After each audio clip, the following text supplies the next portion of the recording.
से है। सब कुछ सरकार तुम्हीं से है।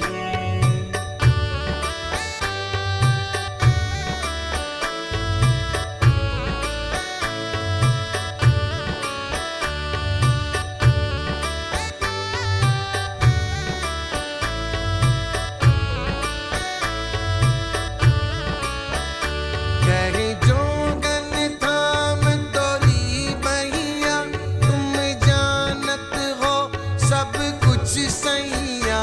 तुम जानत हो सब कुछ सैया।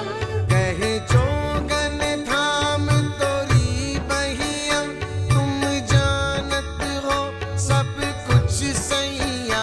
तोरी प्रीत में रू ये धार लिया, तोरी प्रीत में रू ये धार लिया। ये बना श्रृंगार तुम्हीं से है। सब कुछ सरकार तुम्हीं से है।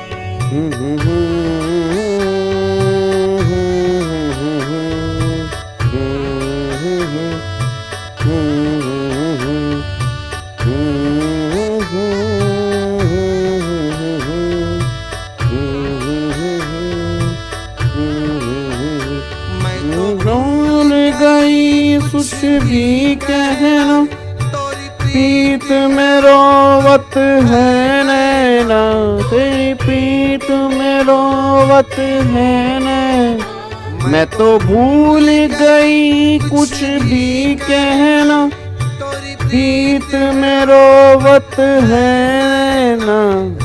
रग में बसी है प्रीत तोरी, रग रग में बसी है प्रीत तोरी। अखियन में बहार तुम्हीं से है।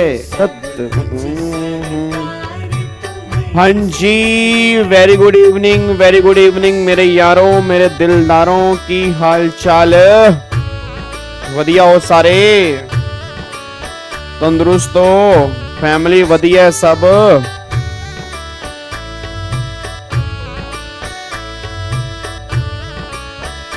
मेरा ले लो मेरी जान, ले लो मेरा मन, ले लो मेरा मन, ले लो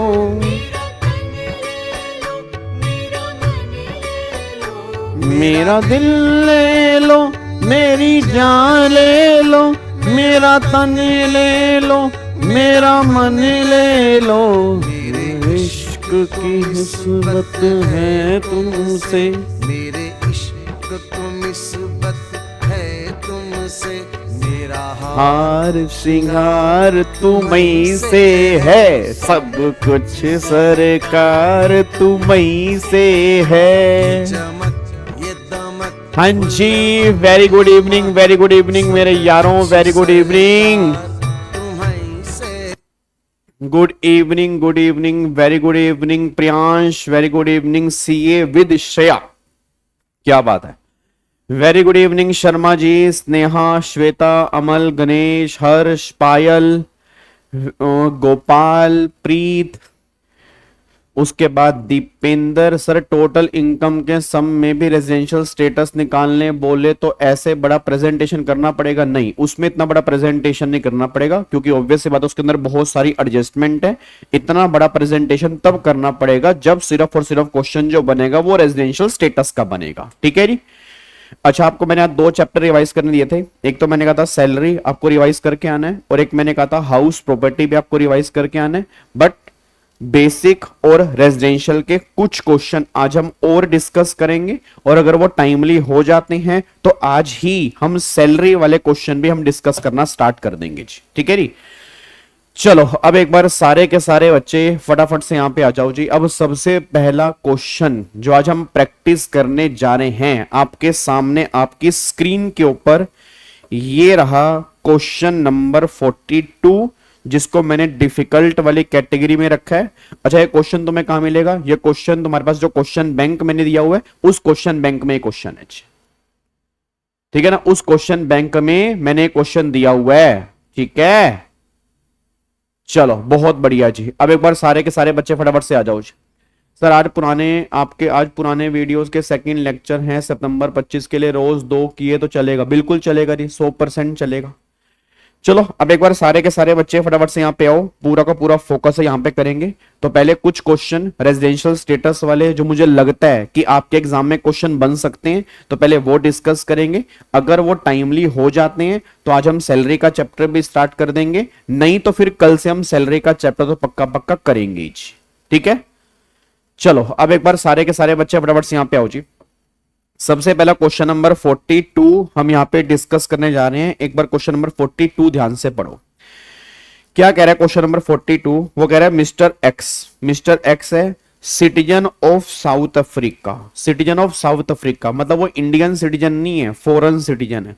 अच्छा, अगर वो फॉरेन सिटीजन है तो ये बात तो कंफर्म है कि स्पेशल केसेस जो हैं वो उस केस में एप्लीकेबल नहीं हो सकते भाई। अच्छा, स्पेशल केसेस भी एप्लीकेबल तब हो सकते हैं अगर वो इंडियन ओरिजिन का पर्सन। अब उसने इंडियन ओरिजिन के बारे में कुछ कहा नहीं है, तो अगर इंडियन ओरिजिन के बारे में कुछ कहा नहीं है तो हम ये मान के चलेंगे जो हमारे 5 स्पेशल केस थे ना, वो पांचों के पांचों स्पेशल केस यहां पे एप्लीकेबल नहीं होंगे, क्योंकि वो इंडियन सिटीजन वाले केस में एप्लीकेबल होते हैं। बस ये पर ध्यान दो। क्या बात मेरी समझ में आ रही है? पक्का पक्का जी, कोई दिक्कत वाली बात तो नहीं है। चलो अब एक बार फटाफट से यहां पे आओ। अब मिस्टर एक्स है सिटीजन है साउथ अफ्रीका का, तो भैया स्पेशल केस में कवर तो नहीं है, नॉर्मल केस में कवर है। अच्छा, मेरे को सारे बच्चे बोल दो, अगर वो नॉर्मल केस में कवर है तो 2 कंडीशन चेक करनी है, या तो 182 डेज वाली कंडीशन सेटिस्फाइड कर दे, या 60 डेज और मोर और पिछले 4 साल में 365 दिन या उससे ज्यादा। अगर इन दोनों में से एक कंडीशन भी सेटिस्फाइड कर देगा तो वो इंडिया का रेजिडेंट बनेगा, नहीं तो वो इंडिया का नॉन रेजिडेंट बन जाएगा। अब अगर एक फॉरेन सिटीजन है, he comes to India for the first time. लो जी, इससे एक बात और क्लियर हो गई, अगर वो पहली बार इंडिया में आ रहा है तो ये भी कंफर्म हो गया कि पिछले 4 साल में 365 दिन तो नहीं होगा। अब पिछले 4 साल में 365 दिन नहीं होगा तो 60 दिन वाली कंडीशन भी फेल हो गई भाई। 60 दिन वाली कंडीशन भी फेल हो गई, क्योंकि 60 दिन वाली कंडीशन सेटिस्फाइड हो ही नहीं सकती। उसके लिए पिछले 4 साल में 365 दिन चाहिए, तो वो भी किसी काम की नहीं है, वो भी बेकार हो गई। अब बस एक कंडीशन हमारी बची है 182 डेज वाली, अगर वो सेटिस्फाइड होगी तो रेजिडेंट बनेगा, नहीं तो वो नहीं बनेगा जी। अब यहां पे चेक करते हैं, for a visit of 250 days. अगर मैं इसको देखता हूं तो भाई साहब फिर तो वो रेजिडेंट बन गया। अगर आप चेक करो, अगर आप 250 दिन को देख रहे हो ना, फिर तो वो रेजिडेंट बन गया, क्योंकि 182 डेज या उससे ज्यादा है तो फिर तो वो रेजिडेंट बन गया। चाहे वो RNOR बनेगा बट वो रेजिडेंट बन गया। अगर मैं इसको देखता हूं, बट इसको नहीं देखना, उसने 250 दिन के लिए बोला कि 250 दिन के लिए आया, बट वो आया कब है? आया वो 11 अक्टूबर 24 को है, और during the previous year ending 31 March 25, तो he get the following fee for technical service. अब पहले मेरा पूरी क्लास से क्वेश्चन है, 250 दिन के लिए वो टोटल आया। अगर 250 दिन के लिए वो टोटल आया है तो हमें 31 मार्च तक चेक करना है। अगर 31 मार्च तक हमें चेक करना है तो यहां पर 11 अक्टूबर, तो अगर मैं 11 अक्टूबर से 31 मार्च तक यहां पे देखता हूं तो 11 अक्टूबर है ना, तो 11, 12, 13, 14, 15, 16, 17, 18, 19, 20, तो 10 दिन तो ये हो गए। ठीक है, उसके बाद अक्टूबर में 21 दिन आपके और बनेंगे, तो सॉरी 21 दिन नहीं, 11 दिन आपके और बनेंगे, तो 21 दिन आपके अक्टूबर में हो गए। अगर मैं चेक करूं 21 दिन आपके अक्टूबर में हो गए, अक्टूबर, फिर यहां पे नवंबर, फिर यहां पे दिसंबर, फिर यहां पे जनवरी, फिर यहां पे फेब, फिर यहां पे मार्च। ठीक है सर, आपके नोज में क्या हो गया? अरे यहां पे चोट लग गई, पता नहीं यार, मेरे को खुद ही पता नहीं लगा कब चोट लगी। ठीक है, अब यहां पे 21, 30, 31, 31, 28, 31, तो 172 डेज आ रहे हैं। अच्छा, अगर 172 डेज आ रहे हैं तो भैया 182 से कम है, तो अगर 182 से कम है तो ये पर्सन जो है वो नॉन रेजिडेंट वाली कैटेगरी में कवर होगा। तो हमें जो कैलकुलेशन करनी है वो NR के बेस पे करनी है, बस ये पर ध्यान दो। ठीक है ना, तो हमें जो कैलकुलेशन करनी है वो NR के बेस पे कैलकुलेशन करनी है, बस ये पर ध्यान दो। अच्छा, अब ये पर्सन NR बन गया, यहां तक मैंने करवा दिया, अब आगे तुम करो। जी, मेरे को फटाफट से बताओ, पहले इतने 6 पॉइंट कंप्लीट कर लो। इसमें मेरे को बताओ इन 6 पॉइंट में कौन कौन सी इनकम जो है वो NR के हाथ में टैक्सेबल होगी और कौन कौन सी इनकम NR के हाथ में नहीं होगी। पहले ये 6 पॉइंट जब हो जाएंगे ना तो मुझे थम्स अप दिखा देना, फिर मैं 7th पॉइंट तुम्हें दिखा दूंगा, फिर तुम 7 पॉइंट देखना, फिर आंसर मैच करेंगे, तुम्हारा आंसर और मेरा आंसर मैच हो रहा है नहीं हो रहा। चलो फटाफट से करो जी। NR तक मैंने तुम्हें निकलवा दिया। अब NR के आगे तुम्हारी हेडेक है। अब तुम मुझे निकाल के बताओगे एनआर के आगे हमें करना क्या जी, सारे के सारे बच्चे।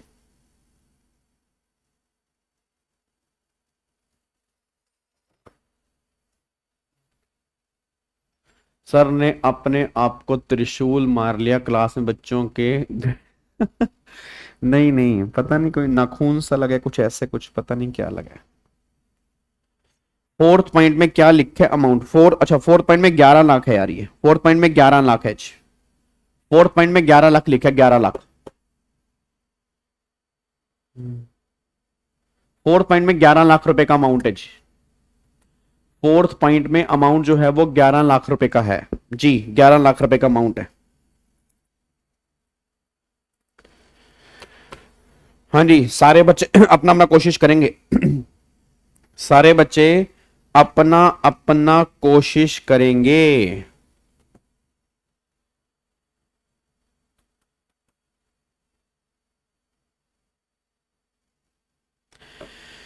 6 पॉइंट हो जाएं तो मुझे बता देना, मैं 7 पॉइंट दिखा दूंगा तुम्हें।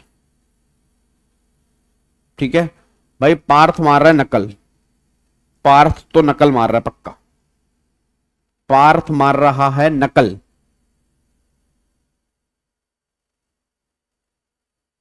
पक्का पक्का जो मुझे लग रहा है। लो ये 7 पॉइंट है जी, ये 7 पॉइंट है। चलो अब मेरे को बताओ टोटल कितना आ रहा है जी, अब मेरे को बताओ टोटल कितना आ रहा है। 32,10,000 रुपए, 32,10,000 रुपए आंसर आ रहा है प्रणव का पार्थ कह रहा कसम से, मम्मी कसम मैंने नकल नहीं मारी। है नहीं, फटाफट से बताओ, और बताओ यार। सर मैंने 6 पॉइंट तक 30 लाख निकाला है, तो अच्छा 32,10,000, ऑलमोस्ट सारे बच्चों का 32,10,000 आ रहा है जी। ठीक है जी, तो एक बार चेक कर लेते हैं, फटाफट से आओ जी। तो 32,10,000 पे कैसे आ रहा है, तो यहाँ पे एक बार चेक करते हैं 32,10,000 कैसे है। पहली बार technical fees from the government of South Africa received in UK, ये 8 लाख रुपए तो टैक्सेबल होंगे नहीं, कमाया बाहर है, रिसीव बाहर किया है, तो एनआर के हाथ में इसकी कोई टैक्सेबिलिटी नहीं होगी। टेक्निकल फीस है गवर्नमेंट ऑफ साउथ अफ्रीका से मिल रही है, but received in Chennai, received in Chennai, Chennai India में है, तो भैया एनआर के हाथ में इनकम अराइज इन इंडिया जो है वो टैक्सेबल होगी, 9 लाख रुपए आएगा।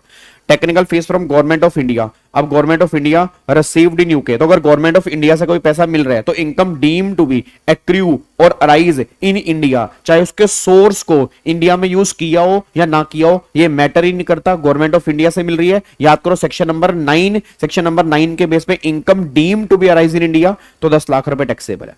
फिर technical fees from government of India, again government of India से मिल रही है, और दूसरी बात वो चेन्नई में रिसीव हुई है, तो भैया चेन्नई में रिसीव हुई है तो अराइज भी इंडिया में है, कमाई रिसीव भी इंडिया में है, 11 लाख रुपए की ये इनकम भी यहां पे आ जाएगी।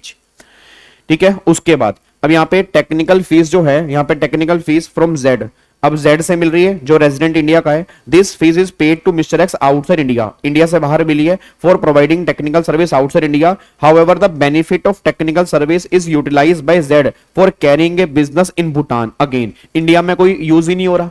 याद है मैंने कहा था कि अगर अदर देन गवर्नमेंट से टेक्निकल फीस मिलती है तो वो टैक्सेबिलिटी तब करना जब उसकी सर्विस को इंडिया में यूज किया हो। अब यहां इंडिया में तो यूज ही नहीं हो रही ना, जब इंडिया में यूज ही नहीं है तो income deem to be arise in India ये नहीं मानी जाएगी, तो 3 लाख रुपए यहां पे नहीं आएगा जी। उसके बाद टेक्निकल फीस फ्रॉम ए जो नॉन रेजिडेंट है, this fees is paid to mister X outside India, ठीक है, for providing technical service outside India. However the benefit of technical service is utilised by A for carrying on business in India, तो अगर वो business India में carry हो रहा है उसके लिए हम यूज कर रहे हैं, तो income deem to be arise in India है, तो 2,10,000 रुपए ये भी टैक्सेबल हो जाएगा जी।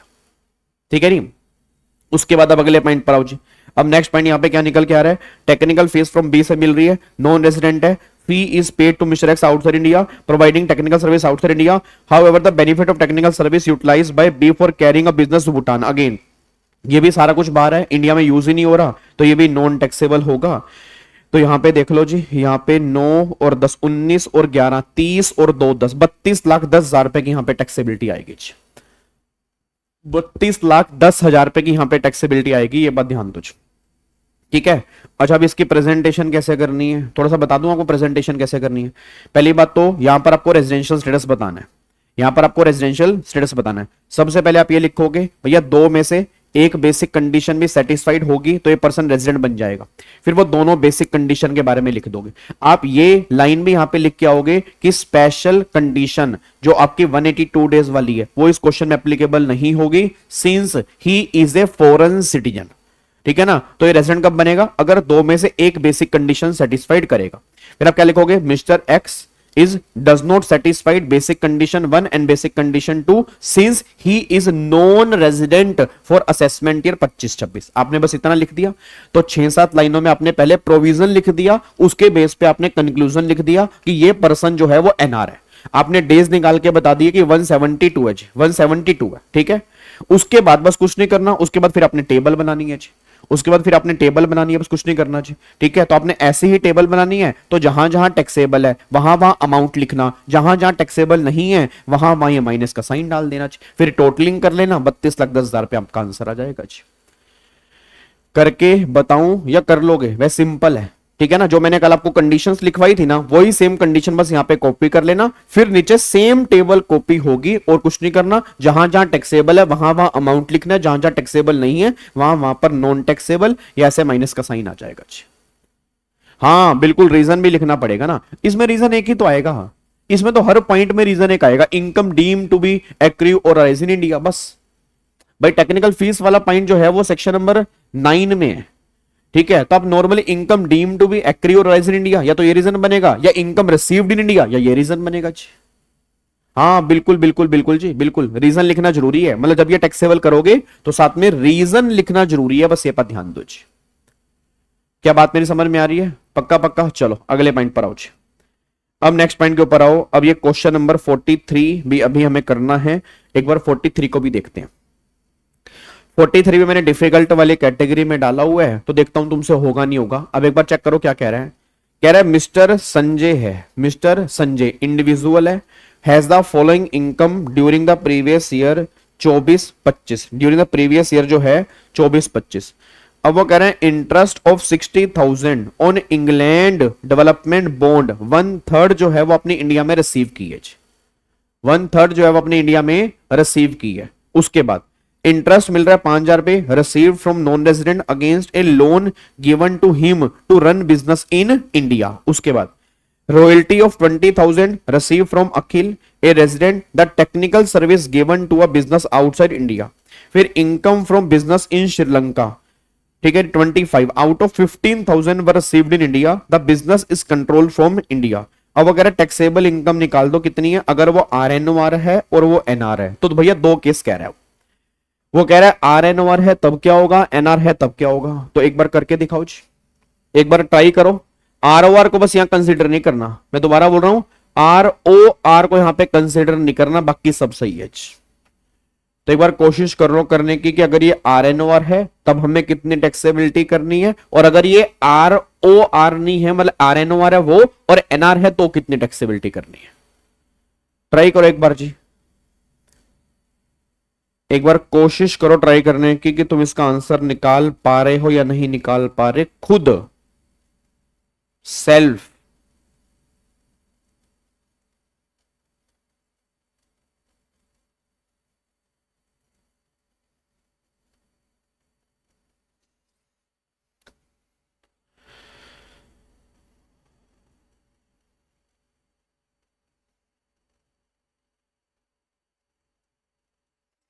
बिल्कुल चैतन्य, बिल्कुल पैसेंजर की ट्रांसपोर्टेशन में अलाउड है जी। कुंदन का आंसर है 40,000 और 25,000। गलत गलत गलत गलत गलत गलत गलत गलत गलत गलत गलत गलत गलत गलत गलत 50,000 और 40,000। रेशमा का आंसर है 50,000 और 40,000। अक्षत का आंसर है RNOR में 40,000 और 25,000। साक्षी का आंसर है 40 और 25, 50 और 35। पार्थ का आंसर है 70 और 40। भाई साहब बहुत सारे बच्चों को गलत है, क्या कर ले हो, क्या कर ले हो। करेक्ट आंसर जो है वो आंसर है 50,000 और 40,000 इज करेक्ट आंसर। तो जिनका भी 50,000 है RNOR वाले केस में, 40,000 है NR वाले केस में, उसका करेक्ट आंसर है, बाकी सबका गलत है। आओ अब एक बार चेक करते हैं कैसे कैसे आंसर निकाला है। सबसे पहले इंटरेस्ट 60,000 रुपए का है, इंग्लैंड डेवलपमेंट बॉन्ड है 1/3 आपने इंडिया में रिसीव किया तो 60,000 रुपए 1/3 निकालूंगा तो 20,000 रुपए RNOR में 20,000 रुपए NR में, ये दोनों के हाथ में आ जाएगा जी। यहां तक क्लियर है, ये दोनों के हाथ में आ गया 20,000 रुपए। फिर interest of 5,000 received from a non-resident against a loan given to him to run business in India। अब उस लोन को इंडिया के बिजनेस में यूज किया है, तो अगर लोन को इंडिया के बिजनेस में यूज किया है तो income deem to be arise in India है, तो 5,000 यहां पे आएगा, 5,000 यहां पे निकल के आएगा जी। डन। चलो अगले पॉइंट पर आओ। फिर वो कह रहा है यहां पे रॉयल्टी की बात कर रहा है। अब यहां पे royalty of 20,000 receive from Akhil a resident for technical service, ठीक है, to a run business outside India. अब मेरा पूरी क्लास से क्वेश्चन है, अब ये रॉयल्टी 20,000 की तो टैक्सेबल होगी नहीं, क्योंकि जो ये रॉयल्टी मिल रही है उसको हमने यूज कहां पे किया है, जो बिजनेस इंडिया से बाहर चल रहा है। अब जो बिजनेस इंडिया से बाहर चल रहा है तो वो तो income deem to be accrue or arise in India वाली कैटेगरी में तो कवर ही नहीं होगा, तो भैया ये तो नॉन टैक्सेबल होगी, ये ना तो RNOR में टैक्सेबल होगी और ना ही NR में टैक्सेबल होगी। अगला देखो, इनकम फ्रॉम बिजनेस श्रीलंका 25,000 पे, जिसमें 15,000 पे रिसीव है, तो अगर 15,000 पे रिसीव है तो ये तो कंफर्म है कि 15,000 पे दोनों के हाथ में आएगी। अब बचा 10,000 पे, क्योंकि 25 में से 15 रिसीव है तो 15 दोनों के हाथ में है। फिर वो कह रहा था business is control from India. अब ये बिजनेस इंडिया से कंट्रोल है, तो याद करो अगर कोई इनकम बाहर कमाई कंट्रोल इंडिया में तो वो RNOR के हाथ में पूरी आती है, तो 10,000 रुपए RNOR के हाथ में और आएंगे, मतलब कायदे से RNOR के हाथ में 25,000 रुपए आएंगे और NR के हाथ में सिर्फ 15,000 रुपए आएंगे जी। तो अगर मैं टोटलिंग करूंगा तो 20 5 25 और 25 50,000 ये हो गया, 40,000 रुपए ये आंसर आएगा। इस तरह से आंसर आएगा जी, ठीक है नी, क्या बात मेरी समझ में आ रही है? पक्का पक्का। तो ये इस तरह से हमें क्वेश्चन करना है। अगेन प्रेजेंटेशन कोई दिक्कत तो नहीं है, देखो जहां पे प्रेजेंटेशन की रिक्वायरमेंट होंगी ना वहां तो मैं लिखवा दूंगा, बट ये सिंपल प्रेजेंटेशन चल रही है। सर नहीं समझ में आ रही, प्रेजेंटेशन कैसे करनी? कुछ नहीं करनी मेरे बच्चे, यहां पर बस ऐसे टेबल बना दो, ये टेबल बना दो, ये जो लाइनें लिखी हैं उसको इधर लिख लो और यहाँ पे टेबल पे अमाउंट लिखते रहो, बस ऊपर RNOR यहाँ पे NR डाल दो, इस तरह से आप चेकिंग कर लोगे बस।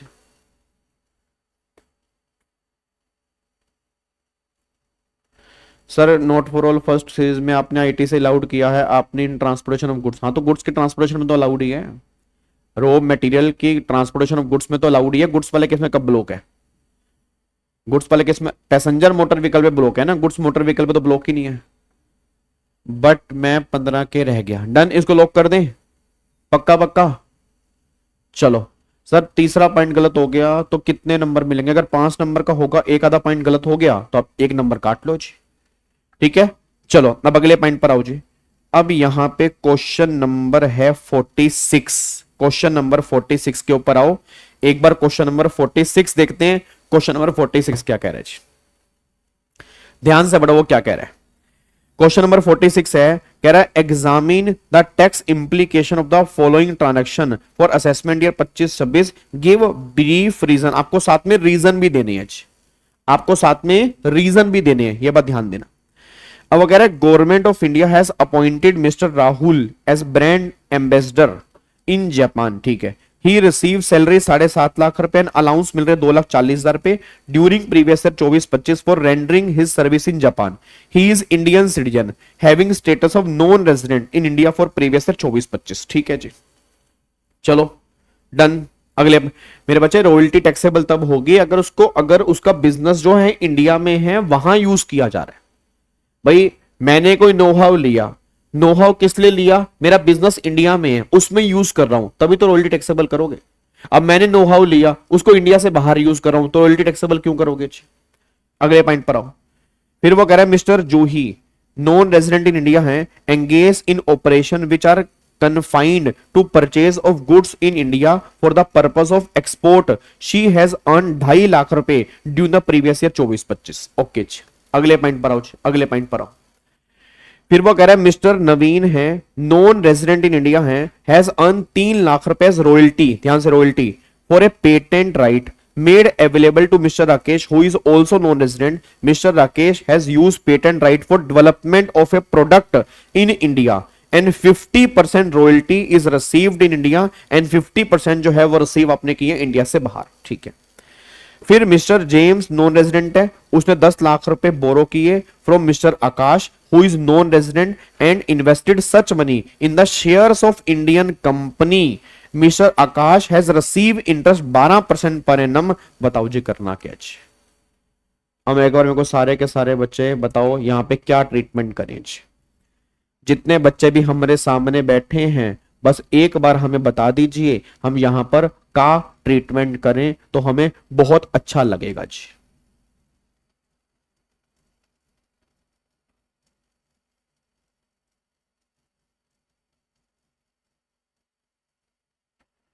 जल्दी बताओ रे फटाफट से जी, जल्दी बता दो फटाफट से।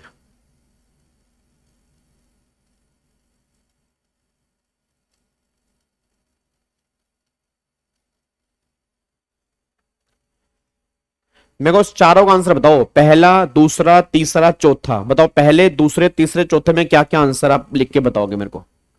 मतलब एक ही मैसेज में चारों का आंसर बता दो। Taxable, non taxable, taxable, non taxable और टैक्सेबल तो कितना टैक्सेबल, साथ में अमाउंट भी लिखना जी, साथ में अमाउंट भी लिखना मुझे, साथ में अमाउंट भी लिखना।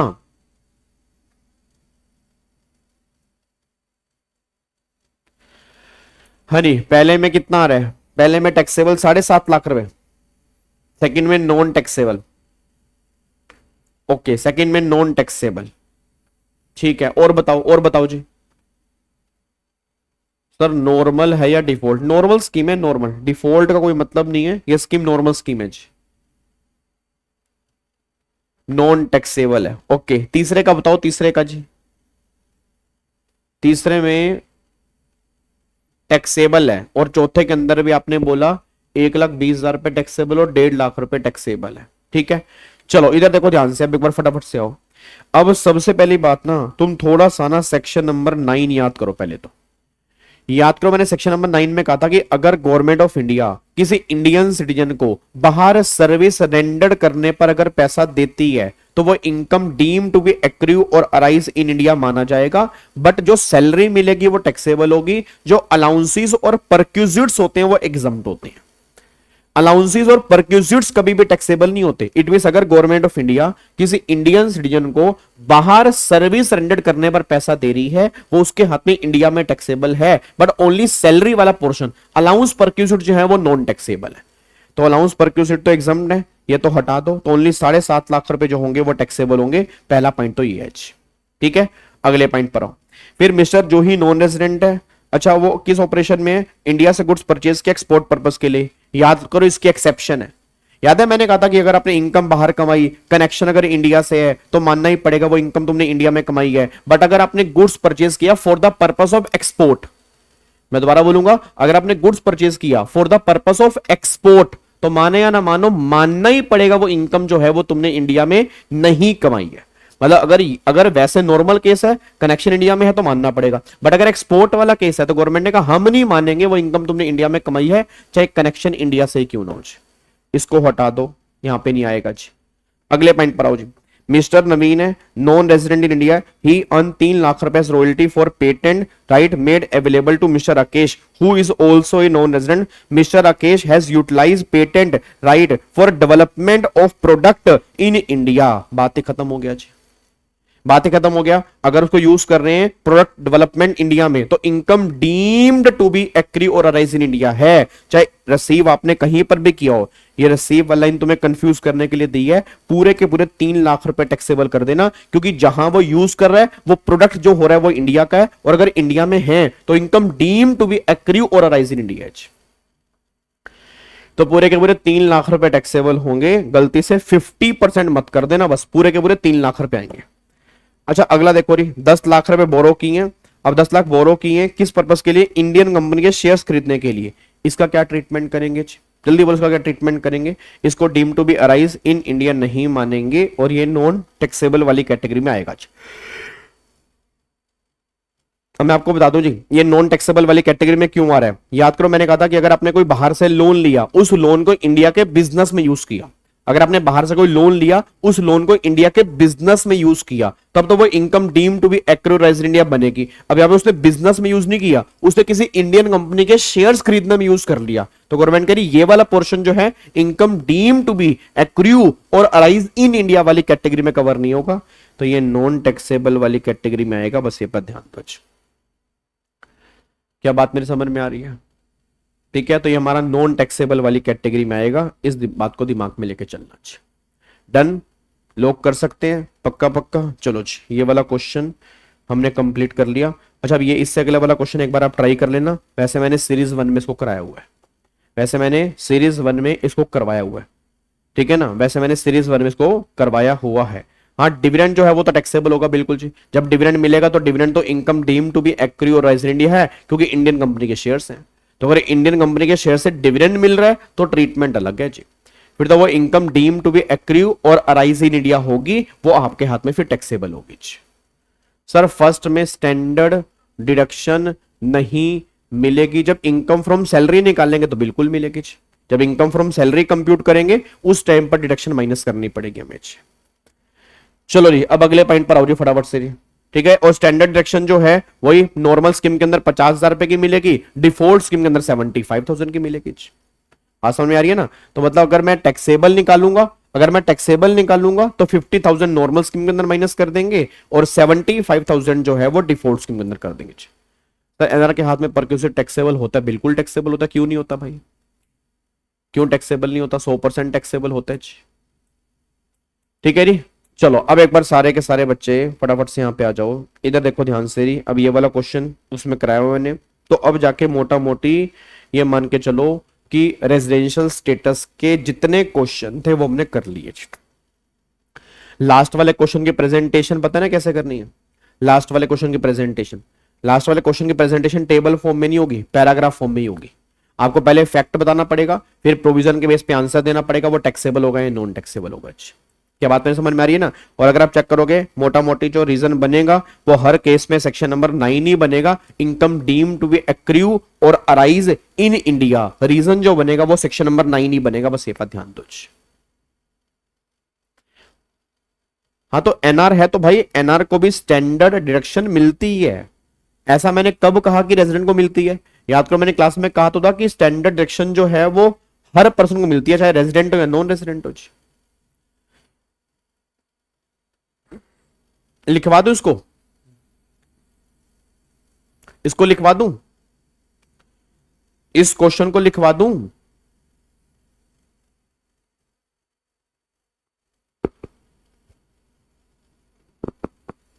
बोलो बोलो बोलो बोलो बोलो।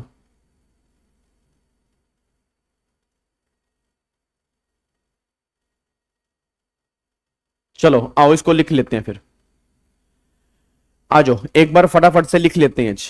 ठीक है, एक बार इसमें मेरे को लग रहा है कि आपको लिखने में दिक्कत ना आ जाए, एक बार फटाफट से आओ इसको लिख ही लेते हैं। एक बार फटाफट से आ जाओ, इसको हम लिख लेते हैं। कौन सा क्वेश्चन नंबर था ये?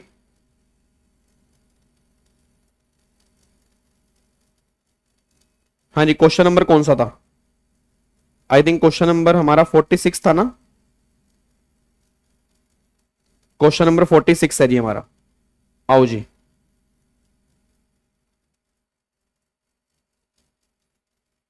तो यहां पे क्वेश्चन नंबर 46 की हेडिंग डाल लो।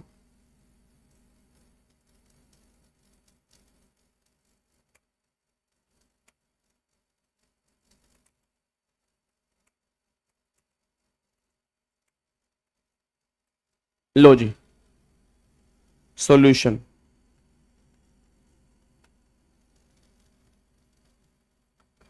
लिखो रही। अच्छा, इसको टेबल फॉर्म में प्रेजेंट भी कर सकते हो और नॉर्मल भी प्रेजेंट कर सकते हो।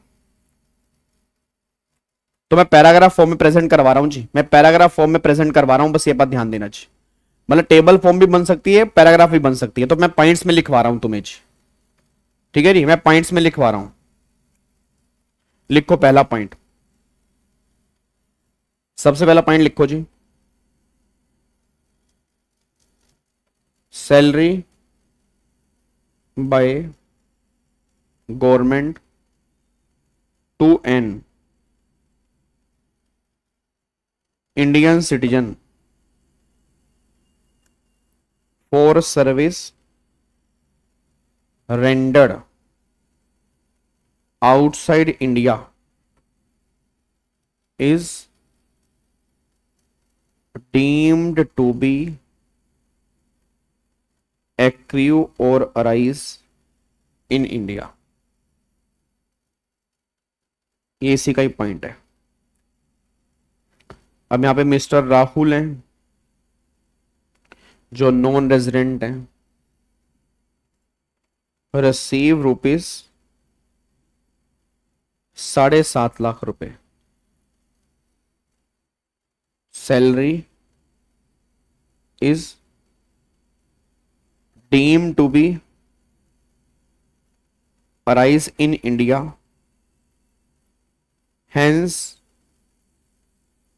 Taxable after giving the effect of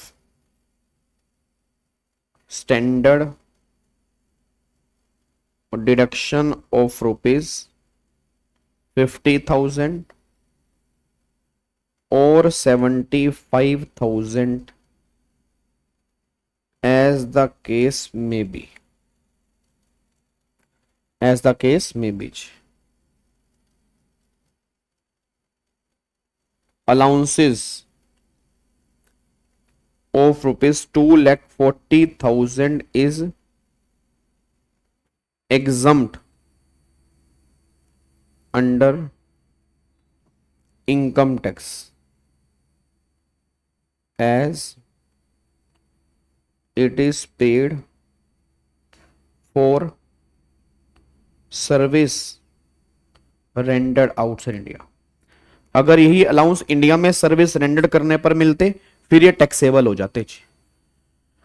allowance of 2,40,000 रुपए एग्जम्प्ट है under income tax as it is paid for service rendered outside India. अब ये फर्स्ट पॉइंट आ गया। अब सेकंड पॉइंट जी, यहां पे आएगा export purchase operations in India, export purchase operation in India. हाँ, सेक्शन 10(7) के अंदर, बिल्कुल सही बात है। अब यहां पे लिखो जी, income from operation confine to purchase of goods in India for the purpose of export is not deemed to be accrue or arise in India।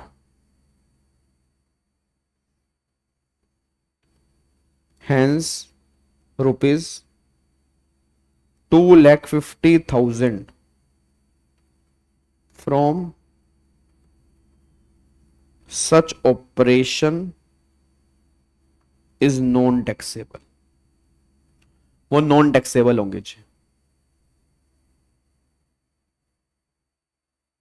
Sir जी वो क्वेश्चन करा दिया करो जो आपको लगता है आएंगे ही आएंगे, ये आ सकते हैं प्लीज। तो जी और कौन से क्वेश्चन करा रहा हूं मेरे बच्चे? ये क्वेश्चन जो मैं करवा रहा हूं और कौन से करा रहा हूं? वो करा रहा हूं जो नहीं आने वाले। भाई एक्सपेक्टेशन जो मुझे लग रहा है वही तो करा रहा हूं, और कौन से करा रहा हूं जी? ठीक है जी। फ्रॉम कहां पे जी?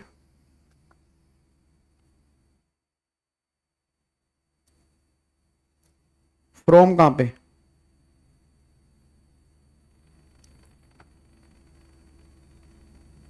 अरे फ्रॉम ऑपरेशन कन्फाइंड, ये फ्रॉम ऑपरेशन कन्फाइंड जी। अब तीसरे पॉइंट पर आओ जी।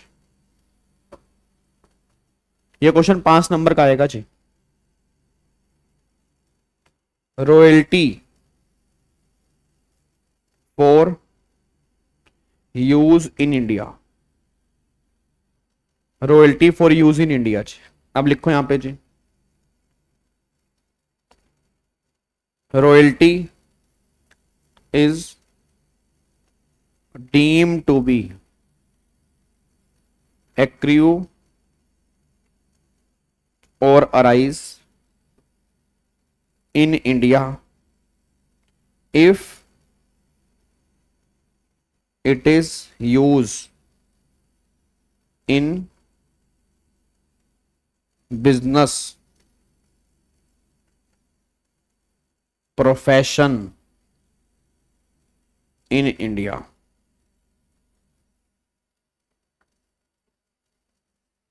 मिस्टर नवीन जो नॉन रेजिडेंट है, रिसीव रुपीज 3 लाख रुपए royalty from mister Rakesh for patent used in India, taxable full amount in India, whether part amount only receive in India। Taxable जो होगा फुल अमाउंट होगा जी, चाहे आपने पार्ट अमाउंट इंडिया में रिसीव किया हो, ये मैटर नहीं करता जी।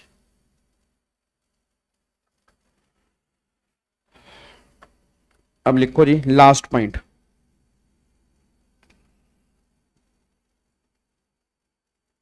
Interest payable by a non-resident is not deemed to be accrue or arise in India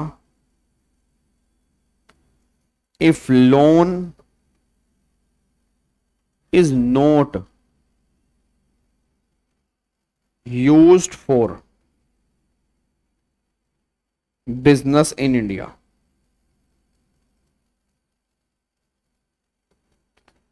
फिर यहां पे in this question mister Akash receive rupees 1,20,000 interest from Mr. James for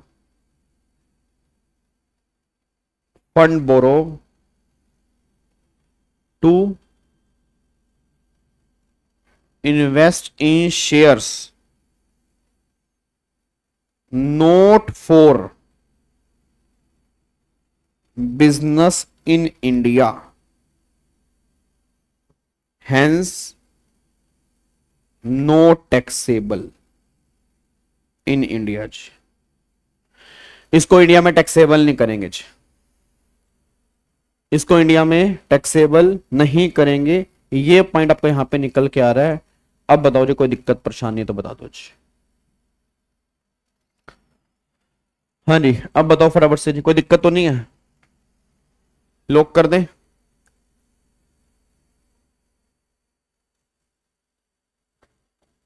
हाँ जी लॉक करें?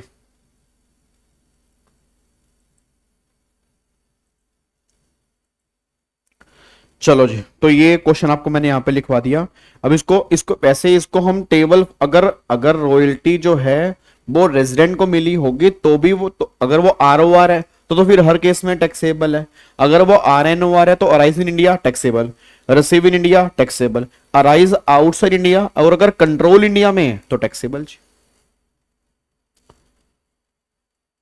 बॉन्ड्स था, शेयर नहीं बेटे मेरे बच्चे, शेयर्स था। यहां पे आप चेक करो ना, शेयर्स लिखा है ना यहाँ पे, ये रहा शेयर्स, शेयर्स की बात हो रही है। ठीक है जी, चलो इधर देखो ध्यान से जी। अब यहाँ पे ये मोटा मोटी हमारे रेजिडेंशियल स्टेटस वाले क्वेश्चन है। अब हम आ रहे हैं सैलरी को स्टार्ट करने जा रहे हैं, ठीक है ना। अब हम सैलरी को स्टार्ट कर रहे हैं। मैं पहले बता दूं, आज हमारी तारीख है 5, मंगलवार है ना, मंगल बुध वीर शुक्र 4 दिन हमारा सैलरी और हाउस प्रॉपर्टी ही चलेगा आज, ठीक है ना। 4 दिन सैलरी और हाउस प्रॉपर्टी चलेगा, क्योंकि ये दोनों चैप्टर कम से कम कह रहा हूं एग्जाम में 10 से 12 नंबर के हैं, इसलिए कोशिश करेंगे 4 दिन के अंदर हमें 10 से 12 नंबर जो है पक्के करने हैं। मैं कोशिश कराऊंगा हर वैरायटी वाला क्वेश्चन तुम्हें करवा दूंगा सैलरी में, ताकि तुम्हारा दिमाग खुल जाए। ठीक है जी, चलो अब एक बार सारे के सारे बच्चे सैलरी पे सबसे पहला क्वेश्चन जो हम यहां पे ट्राई करने जा रहे हैं। अच्छा, एक ये वाला क्वेश्चन है, ये मुझे करवाना है, ये मैं कल आते ही कराऊंगा। वैसे क्वेश्चन एग्जाम के लिए इतना इंपॉर्टेंट नहीं है, मतलब एग्जाम के लिए इतना इंपॉर्टेंट नहीं है, बट फिर भी ये क्वेश्चन हम कल डिस्कस करेंगे। आरपीएफ वाला एक क्वेश्चन है, आरपीएफ वाला इवन आई थिंक हमने क्लास में भी डिस्कस नहीं किया था, उसको मैं अभी करवा दूंगा। अभी मतलब कल आते ही सबसे पहला क्वेश्चन जो हम करेंगे वो ये वाला करेंगे। ठीक है जी, चलो अब अगले पॉइंट पर आओ जी, फटाफट से आओ। अब नेक्स्ट पॉइंट के ऊपर आओ। यहां पे अगला क्वेश्चन जो है ये वाला क्वेश्चन हम डिस्कस करेंगे। आओ जी, ये वाला क्वेश्चन जो है हम डिस्कस करेंगे। क्वेश्चन बहुत बढ़िया है, क्वेश्चन ध्यान से पढ़ना। क्या चेक करो वो क्या कह रहा है। कह रहा है Shri Balaji employed in ABC company limited as finance manager. ठीक है जी, श्री बाला मतलब श्री बाला है, एक एम्प्लॉई है एक कंपनी में, finance manager. Give you the list of perquisite provided by the company to him for the entire financial year 24-25। अब नीचे परक्यूजिट दिए हुए हैं, ठीक है ना, नीचे आपको परक्यूजिट दिए हुए हैं, तो ध्यान से पढ़ना कौन कौन से परक्यूजिट दिए हुए हैं। सबसे पहला वो कह रहे हैं domestic servant was provided at the residence of Bala. Domestic servant provide किया गया बाला को। Salary of domestic servant is 1500 रुपए पर मंथ। ठीक है, servant was engage by him, servant was engage by him and the salary is reimburse bye the company, मतलब employer जो है वो रिम्बर्स कर रहा है। अच्छा, याद है आपको मैंने यहां पर एक पॉइंट बताया था क्लास के अंदर कि ऐसा कोई भी बेनिफिट जिसमें पेमेंट करने की रिस्पॉन्सिबिलिटी जो थी वो एम्प्लॉय की थी, बट उसके बिहाफ पर पेमेंट करता है एम्प्लॉयर, तो वो टैक्सेबल करेंगे ऑल एम्प्लॉइज के हाथ में, चाहे वो स्पेसिफाइड हो नॉन स्पेसिफाइड हो।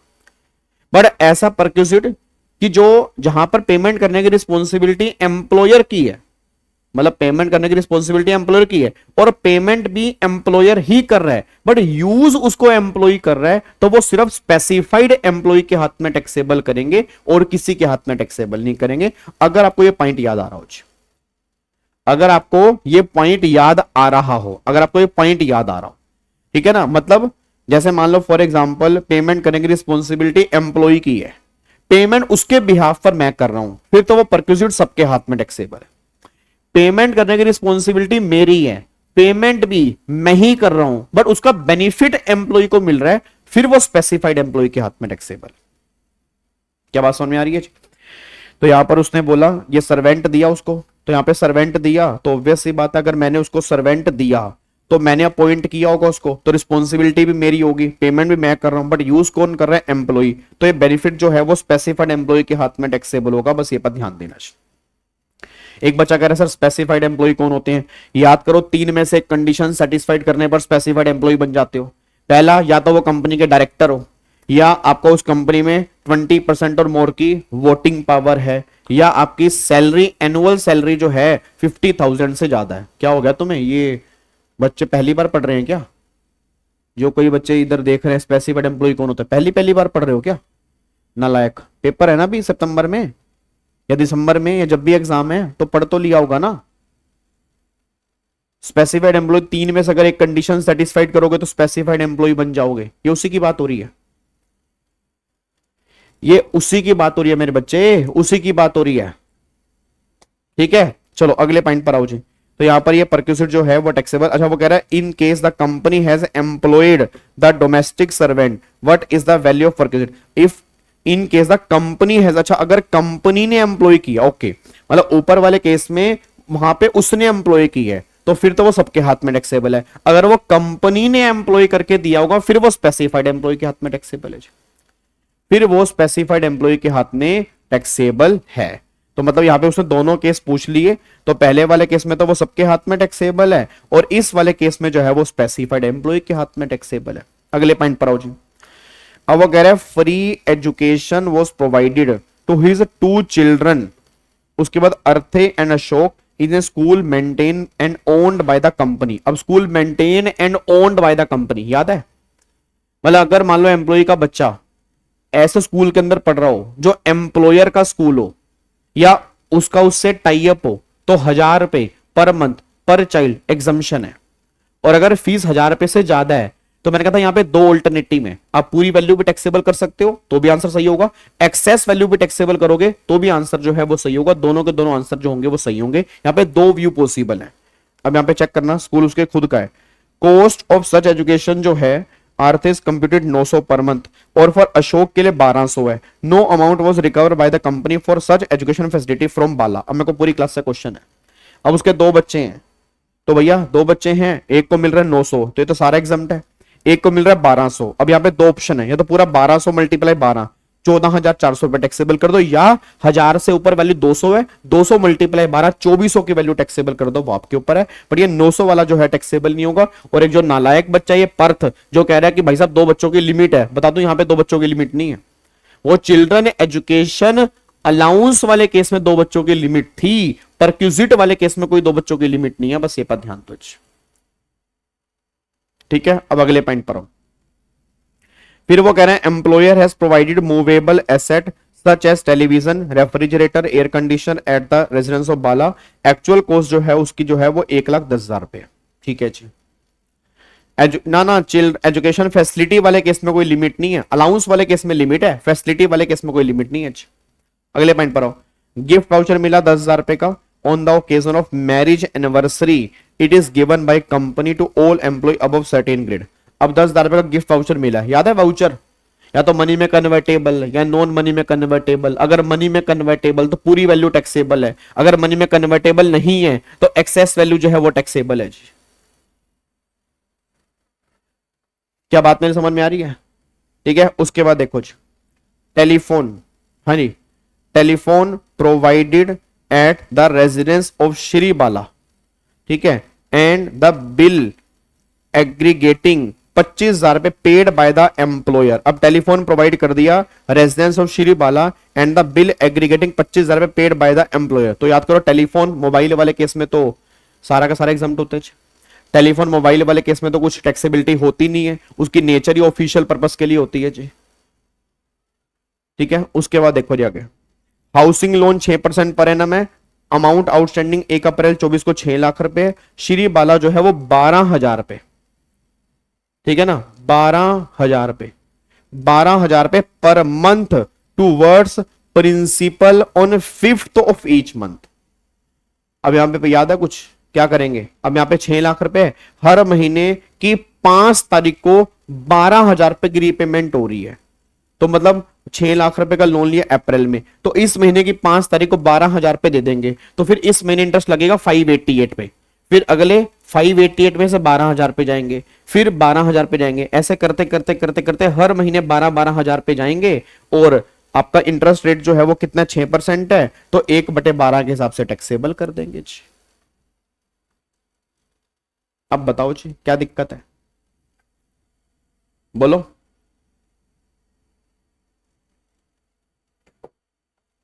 क्या करोगे क्वेश्चन? बोलोगे टैक्सेबिलिटी बताओगे?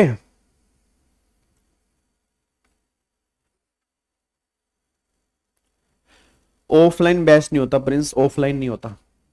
हाँ ये एसबीआई का एज, ये एसबीआई का ही मान के चलना। अगर कुछ नहीं का तो ऑब्वियस सी बात है, मैं एसबीआई का ही मान के चलेंगे, एसबीआई का ही मान के चलेंगे। हाँ जी, एक बार निकालोगे फटाफट से क्या क्या टैक्सेबिलिटी कितनी कितनी आ रही है जी। 4th पॉइंट की प्रेजेंटेशन करवा दो। गिफ्ट वाउचर वाला क्या? गिफ्ट वाउचर वाला कौन सी प्रेजेंटेशन? किसकी प्रेजेंटेशन जी? गिफ्ट वाउचर वाले की प्रेजेंटेशन किसकी प्रेजेंटेशन जी?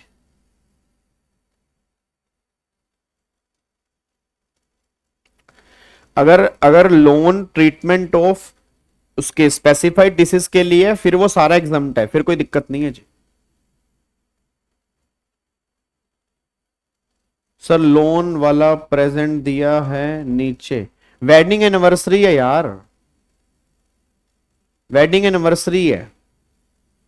ये देखो इसकी प्रेजेंटेशन ये रही, वैसे इसमें कुछ प्रेजेंटेशन में है नहीं, थोड़ी बहुत ना हिंदी इंग्लिश लिखना सीख लो, क्योंकि हर वो क्वेश्चन पेपर में नहीं बनेगा जो मैं यहाँ पे करवा रहा हूं, वहां तो मेरे बच्चे खुद प्रेजेंट करना पड़ेगा ना, तभी मैं तुम्हें कह रहा हूं कि थोड़ा सा घर लिख के कोशिश किया करो। ये तो मैं 1-1.25 घंटा डेली आ रहता हूं कि तुम्हारी रूटीन बनी रहे बस, बट ये तुम्हारी रिस्पॉन्सिबिलिटी है कि इस 1 घंटे के अलावा कम से कम आधा घंटा लिखने की तुम्हें खुद ट्राई करनी, क्योंकि पेपर में तुम्हें लिखना है, ये बात ध्यान देना जी। यहां पे एक बार चेक करना, देखो जी, अब वो कह रहे domestic servant was employed by employee, ठीक है, and the salary of domestic servant was paid by reimburse by employer, तो वो टैक्सेबल करेंगे सभी एम्प्लॉय के हाथ में, कितना 1500 मल्टीप्लाई 12 18,000। बट अगर कंपनीज को एम्प्लॉय कर रही है और यूज एम्प्लॉय कर रहा है तो सिर्फ टैक्सेबल करेंगे स्पेसिफाइड एम्प्लॉय के हाथ में 18,000 पे। इसने दोनों केस यहां पे बता दिए। उसके बाद educational institution is owned by employer, the value of perquisite in respect of free education facility shall be determined by reference to the reasonable cost of such education is similar institution or nearby locality. However, there would be no perquisite if the cost of education per child does not exceed 1,000 per month. Therefore, there would be no perquisite in respect of cost of free education provided to his child अर्थ है, क्योंकि 900 रुपए की limit है, but cost does not exceed 1000। But अगर उसकी बात करते हैं अशोक की, तो देखो इसने पूरी वैल्यू टैक्सेबल कर दी है, बट नीचे एक ऑल्टरनेटिव भी दी है कि अगर 2400 रुपए करोगे तो भी टैक्सेबल है। मैंने कहा था ना दोनों व्यू पॉसिबल है, मतलब अगर पूरी वैल्यू करोगे तो भी टैक्सेबल है, एक्सेस वैल्यू करोगे तो भी कोई दिक्कत नहीं है। आगे देखो, फिर अगर मैं बात करता हूं यहां पे जी, आपका एम्प्लॉयर ने प्रोवाइड किया मूवेबल एसेट एम्प्लॉय को हाउस होल्ड 10% पर एनम। अब यहाँ पे उसके हायर चार्जेस दे रखे हैं, यहाँ पे कुछ अच्छा, यहाँ पे लैपटॉप कंप्यूटर है ना, तो यहाँ पे उसने क्या दिया आपको जी, यहाँ पे उसने दिया क्या है इस क्वेश्चन में, तीसरे पॉइंट में उसने क्या दिया हमें, तीसरे पॉइंट में दिया है उसने अच्छा रेफ्रिजरेटर, तो भैया 1,10,000 रुपए का 10% जो है तो 11,000 रुपए की वैल्यू जो है वो हमारी यहाँ पे टैक्सेबल हो जाएगी जी, 11,000 रुपए की वैल्यू टैक्सेबल हो जाएगी जी। ठीक है, अब अगले पॉइंट पर आओ। अब आगे देखो री गिफ्ट वाउचर वाला, देखो री गिफ्ट वाउचर वाला, अब यहाँ पे दो केस हैं, 5,000 भी टैक्सेबल कर सकते हैं और पूरा 10,000 पे टैक्सेबल कर सकते हैं। अब यहाँ पे इन्होंने बोला 10,000 पे टैक्सेबल कर दिया, और नीचे एक ऑल्टरनेटिव व्यू भी दिया कि एक्सेस वैल्यू जो है वो 5,000 वो भी हम टैक्सेबल कर देंगे तो भी आंसर चलेगा। तो दोनों में से कुछ भी कर सकते हो। टेलीफोन रेजिडेंस ऑफ एम्प्लॉय, यहाँ पे टैक्सेबल टैक्स फ्री परक्यूजिट है, क्योंकि टेलीफोन की नेचर क्या होती है, ऑफिशियल होती है, तो वो टैक्स फ्री परक्यूजिट है, वो टैक्सेबल नहीं होगा। अब यहाँ पे देखो जी, अगला यहां पे value of benefit to assessee resulting from the provision interest free और concessional loan made available to employee और any member of his household during the relevant previous year. अब यहां पे टैक्सेबिलिटी करेंगे, rate should be applied on maximum outstanding monthly balance and the resulting amount should be reduced by the interest if any actually paid by him. अब यहां पे देखो जी, ये इसकी प्रेजेंटेशन है, सारे बच्चे बोलना हर महीने की 5 तारीख को वो 12,000 रुपए पे कर रहा है। अच्छा, इंटरेस्ट कब लगता है, इंटरेस्ट लगता है मंथ के स्टार्टिंग में नहीं, मंथ के एंड में जो आउटस्टैंडिंग बैलेंस होगा उस पे लगेगा। अब मेरा पूरी क्लास से क्वेश्चन है कि सर ऑल्टरनेटिव व्यू वाला सभी परक्यूजिट में कर सकते हैं? सभी मतलब क्या, सभी मतलब क्या क्या सभी? अरे दो ही तो सभी परक्यूजिट हैं, एक तो चिल्ड्रन एजुकेशन वाला और एक गिफ्ट वाला, और सभी क्या, बाकी तो कुछ है ही नहीं सभी। हाँ नहीं, यहां पे देखो, अब जो मंथ के एंड में आउटस्टैंडिंग बैलेंस होगा उस पे लगेगा। अब 1 अप्रैल को लोन लिया तो उसने बोला हर महीने की 5 तारीख को 12,000 दे रहे हो, तो मतलब 5 अप्रैल को 12,000 पे दे रहे हो, तो 5 अप्रैल को अगर 12,000 पे दे रहे हो तो यहां पे देखो जी 588 पे लगेगा। ठीक है, 588 पे जो भी रेट ऑफ इंटरेस्ट है, कितने परसेंट इसमें, 588 में कितने परसेंट है? अच्छा, लैंडिंग रेट एसबीआई का 10% है और उसने लोन जो दिया है वो 6% पे दी है, तो लोन 6% पे दी है, एसबीआई का जो है वो 10% है, तो 4% यहां पे टैक्सेबल हो जाएगा जी, 4% यहां पे टैक्सेबल होगा। अब यहां पे देखो जी, अब यहां पे 5,88,000 का 4% 1/12, 5,76,000 रुपए का 4% 1/12, 5,64,000 रुपए का 4% 1/12, ऐसे करते करते करते करते हर महीने का इंटरेस्ट निकालते रहोगे। ये हर महीने का इंटरेस्ट आ गया जी।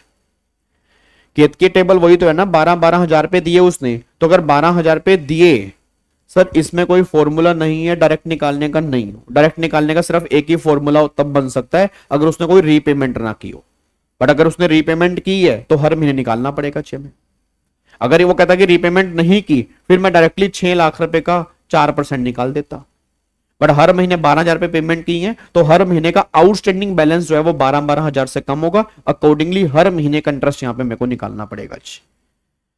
तो टोटल इंटरेस्ट जो आएगा वो 20,880 रुपए का टैक्सेबल परक्यूसिट बनेगा। बस ये पर ध्यान दो। सर RFAC के साथ जो फर्नीचर देता है, आगे क्वेश्चन आएगा RFA वाला जी, जब RFA वाला क्वेश्चन आएगा तो उसमें डिस्कस करेंगे। ठीक है, डन, पक्का पक्का जी। सर ये बनेगा तो कितने नंबर के अंदर बनेगा? 5 नंबर, ठीक है ना। कितने पॉइंट है इसके अंदर? कितने पॉइंट है? 5 पॉइंट है ना, 6 पॉइंट है तो 6 नंबर के अंदर बन जाएगा। मतलब हर पॉइंट 1 नंबर का होगा। अब तुम ये नहीं कहोगे सर इसकी प्रेजेंटेशन बड़ी है, तो भाई कुछ की छोटी भी तो है।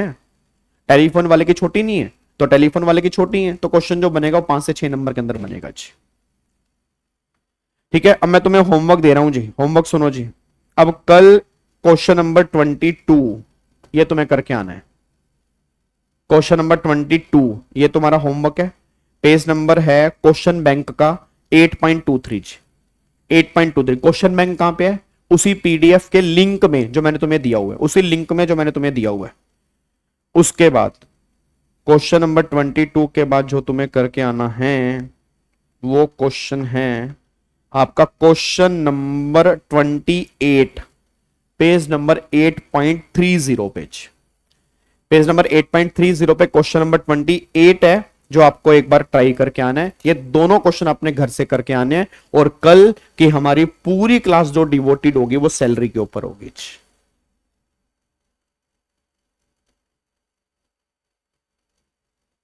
डन जी, लोग कर दे, चलो ठीक है जी। तो इसको हम पैक कर रहे हैं, फिर हम मिलेंगे कल सेम टाइम पर रात को 9 बजे सेम जगह। ओके जी, bye bye, tata, thank you so much, जय हिंद, thank you so much, bye bye.